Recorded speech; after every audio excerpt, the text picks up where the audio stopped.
দেখে চিনতে পারছেন কিনা আপনারা, এটা ডন কলস শিবরাত্রিতে শিবের পুজোতে লাগে। আর আমরা সবাই ছোটবেলা এই ছোট্ট ছোট্ট ফুলের থেকে মধু অনেক খেয়েছি। সবাই কেমন আছেন? এই গাছের পাতার গুণের সীমা নেই। এক বাটি ডাল দিয়ে আজকে আমি আপনাদেরকে করে দেখাচ্ছি। আমি যেভাবে করি আমার শাশুড়িমার থেকে এটা আমি শিখেছি। এই পাতাটা আমি ওইদিন আমার মার বাড়িতে গিয়ে পেলাম।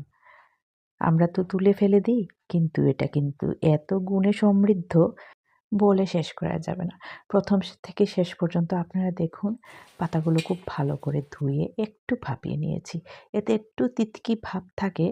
কড়াইতে সর্ষের তেল দিয়ে দিলাম 3 চামচের মতো, কালো জিরা ফোড়নে দিয়ে শুকনো লঙ্কা দিলাম, অল্প একটুখানি রসুন দিয়েছি, অপশনাল এটা, টমেটো আর বেগুন একটু দিয়েছি। শাক যেইভাবে করে এইভাবেই আমি করে দেখাচ্ছি। আমার শাশুড়ি মা কিন্তু তখন আমি যে বলে দিতেন করার জন্য, তখন আমি ডাল সিদ্ধ দিয়ে শুধু করেছি। ডাল যেইভাবে করে, কিন্তু আজকে আমি এটাকে একটু নিজের মতো করে আপনাদেরকে দেখাচ্ছি। মশলা সব কিছুর সাথে বেগুনটা ভালো করে ভাজা হয়ে গেছে। এবার ভাপিয়ে রাখা ডন কলসের পাতাগুলো দিয়ে দিলাম। আবার একটু ঢেকে দেব। 30 বছর আগে যখন রান্না করেছি তখন এর গুণ কিন্তু আমি জানতাম না। এখন জেনে খুব ভালো লাগছে যে আমাদের ট্র্যাডিশনাল রান্নাগুলা কতভাবে সমৃদ্ধ ছিল।